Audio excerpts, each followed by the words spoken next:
Enfant, nous avions parfois la mission de bien faire les choses.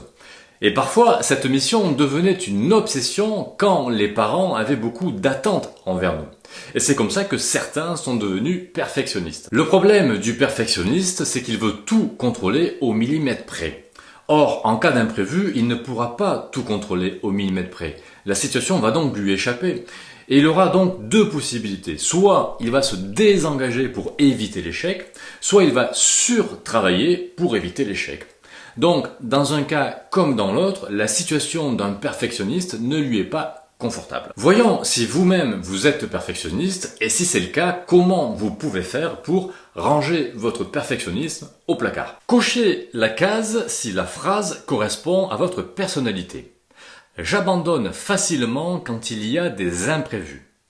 Je ne me lance pas tant que je n'ai pas tout vérifié. Je contrôle plusieurs fois les mêmes choses que je modifie chaque fois un petit peu. Dès que je doute, je travaille encore plus.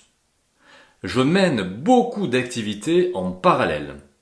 Je me focalise souvent sur des activités externes, mes mails, les réseaux sociaux. Je dois souvent finir des tâches préliminaires avant de commencer la tâche principale. En cas d'échec, j'invoque souvent une cause externe, les autres. Si vous avez coché au moins 4 cases, il est probable que vous soyez un perfectionniste. Et donc, l'exercice qui suit est pour vous. Il va vous aider à ranger votre perfectionnisme au placard. Avant de vous lancer dans une tâche, vérifiez que votre objectif ou vos objectifs sont SMART. SMART, ça veut dire spécifique, mesurable, acceptable, réaliste et temporel. Un objectif est spécifique quand il est en lien direct avec votre travail et vos compétences.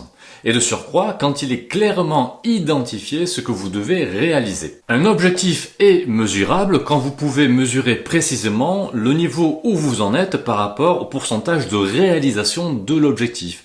Par exemple, si vous êtes capable de dire à la fin du mois j'ai réalisé 40% de l'objectif, alors l'objectif est mesurable.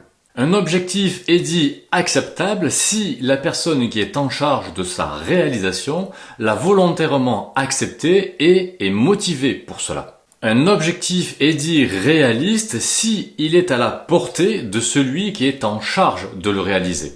Et enfin, un objectif est dit temporel si vous avez une date à laquelle doit être terminé l'objectif. Un objectif qui n'est pas SMART est un objectif qui est mal défini. Du coup, ça rend encore plus difficile les possibilités de l'atteindre. Et si vous êtes une personne perfectionniste, vous allez être en difficulté d'atteindre un objectif qui est mal défini. Donc, pour éviter, quand on est perfectionniste, de le devenir encore plus pour réaliser un objectif qui est mal défini, vérifiez avant de démarrer cet objectif qu'il est SMART à 100%.